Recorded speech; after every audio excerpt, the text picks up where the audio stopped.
अगर किसी बच्चे को मुझे तैयारी के लिए कहना है तो मैं उससे ये कहूँगा कि जब आप तैयारी कर रहे हैं तो आपको सबसे पहले अपनी स्ट्रैटेजी तैयार करनी है। This is an exam, they are going to select a few people और कुछ लोगों को इस एग्ज़ाम से बाहर करेंगे। आपको ये समझना है कि एग्ज़ाम में पूछा क्या जाना है, किस तरीके के सवाल आएंगे, कौन से सब्जेक्ट से किस तरीके के चीज़ों को पूछा जाता है, उनका जवाब देने का तरीका क्या है और स्पेशली एग्ज़ाम टाइम में आप किस तरीके से अपनी मेंटल एबिलिटी को उसी लेवल पे रखेंगे जबकि आप एग्ज़ाम के माहौल में नहीं होंगे। कौन सी चीज़ें, कौन से टॉपिक्स किन किताबों से बेहतर मिल सकती हैं, कौन सी कोचिंग्स आपको बेटर अंडरस्टैंडिंग दे सकती हैं, कौन से ऐसे प्रीलिम्स और मेंस के लिए मॉक एग्ज़ाम्स हैं जो आपको भरसक तैयार कर सकते हैं। उन 3 घंटों या जितने भी समय का पेपर होता है उस समय के लिए जब आप अपना पढ़ा हुआ बेस्ट तरीके से आउटपुट के तौर पर दे सकते हैं। तो मेरे प्रीलिम्स के फर्स्ट अटेम्प्ट में मेरा सिलेक्शन नहीं हुआ था प्रीलिम्स में, तो the first year got wasted, but I wasn't disheartened. Actually मैंने अपने जो ग्रेजुएशन के सब्जेक्ट्स हैं, जो अपने 12th क्लास के सब्जेक्ट्स हैं, उनसे बिल्कुल फ़र्क सब्जेक्ट्स चुने थे सिविल सर्विसेज एग्जामिनेशन के लिए। And more so I was confident that even if I haven't cleared the prelim for the first time, it might be the next time that I will be successful. दूसरी बात ये थी कि क्योंकि नए subjects थे इसलिए मुझे थोड़ा समय लग रहा था उनमें पहुंच बनाने के लिए। तो डिसहार्टन होने वाली कभी कोई बात रही नहीं, क्योंकि जब भी मैंने कोई काम किया है वो ये सोचकर किया है कि इसमें सक्सीड करना है और सक्सीड करने से ज़्यादा ज़रूरी है कि अपना 100% देना है। जब मैं किसी काम के लिए, जब कोई भी किसी काम के लिए अपना 100% देता है और सेटिस्फाइड होता है कि मैंने जो किया है वो मेरा सबसे अच्छा था, उसके बाद रिजल्ट क्या आता है इससे कोई फ़र्क नहीं पड़ता है। So the very first attempt my parents were disheartened, they were not sure as to what I was doing and they were expecting कि I would succeed in the very first attempt. I did not have any such things in my mind. The second year preparation का जो दूसरा साल था वो बहुत अच्छा गया, क्योंकि धीरे धीरे मेरी सब्जेक्ट्स पे पकड़ बनना शुरू हुई।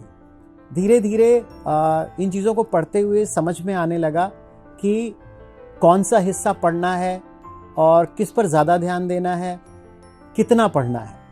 जहाँ तक टाइमिंग की बात है, डिपेंड करता है कि आपकी मेमोरी रिटेंशन कैपेसिटी कितनी है, आपका IQ कितना है, how much you can hold in your brain.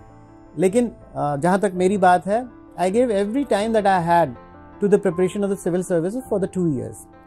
जो चीज़ें UPSC आपसे एक्सपेक्ट करता है, अगर आप उस चीज़ को समझ सकते हैं तो फिर आपको इस एग्ज़ाम को क्रैक करने में कभी कोई परेशानी नहीं आएगी। जब मैंने मेंस की तैयारी करी थी तो I did a lot of writing practice with in the same time limit, और मैंने बहुत 1-2 जो मॉक टेस्ट्स होते हैं वो भी ज्वाइन किए थे, जैसे कि मुझे क्लासरूम एनवायरनमेंट, टाइम फ्रेम, मेरे अपना जो मेंटल मेकअप है एग्ज़ाम के दौरान उसको मैं कंट्रोल कर सकूं। इसी तरीके से मेंस की तैयारी की गई थी। मेंस प्री का एग्ज़ाम, मेंस का एग्ज़ाम, ये दोनों एग्ज़ाम्स के बाद के रिज़ल्ट्स बहुत ज़्यादा एक्साइटिंग नहीं रहे मेरे लिए, because until and unless I had come and achieved the final result, they did not mean much for me.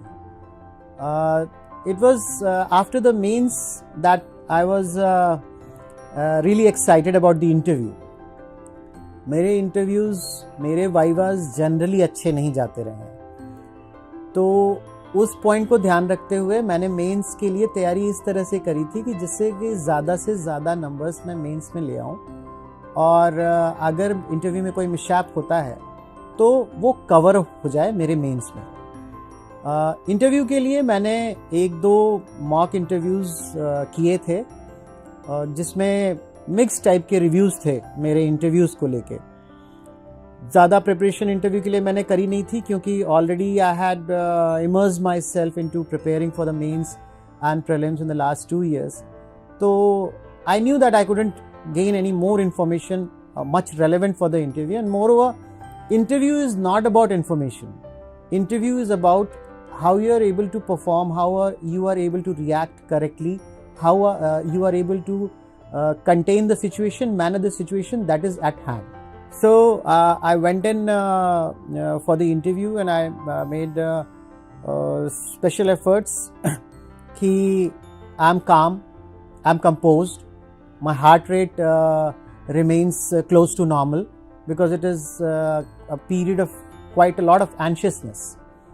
As it happens, interview में मुझे अभी भी याद है हम लोग को ग्रुप में बैठाया जाता था। तो जिस ग्रुप में हम बैठे उसमें आपस में इंट्रोडक्शंस हुए। तो एक एस्पिरेंट जो इंटरव्यू के लिए आया था उसका हाथ जब मैंने मिलाया तो it was stone cold, it was so cold as if I felt that he was holding ice just before shaking my hand. That is what you have to control. आपको अपने बॉडी के रिएक्शंस को, आपको अपने anxiety को, आपको अपनी nervousness को कंट्रोल करना है। You have to take your mind out of that situation and behave very very normally. क्योंकि जैसे ही एंजाइटी, नर्वसनेस, ये सब चीज़ें आपके अंदर क्रीप इन करती हैं, उसके बाद आपका परफॉर्मेंस बहुत तेज़ी से नीचे जाता है। आपकी चीज़ें आपके कंट्रोल से बाहर चली जाती हैं। जिन सवालों के जवाब आप नॉर्मल सिचुएशन में बड़े आराम से और अच्छे तरीके से दे सकते हैं, उन सवालों के जवाब बॉच्ड अप हो जाते हैं अगर आप नर्वसनेस और एंजाइटी से घिर जाते हैं। So finally the day came when I did the interview. Interview में मैंने अपनी तरफ से जितनी कोशिश करी ठीक रही। It was an average kind of interview. और मेरे से अलग अलग चीज़ों के सवाल पूछे गए, फिज़िक्स से रिलेटेड, मैथमेटिक्स से रिलेटेड, और कुछ एक सिचुएशनल सवाल भी पूछे गए थे जिनका जवाब मैंने अपने तौर पे बेस्ट तरीके से दिया था। You have to take care of the dressing also that you go in with, because they are expecting professional behavior from you from the very start. So keep that thing also in mind.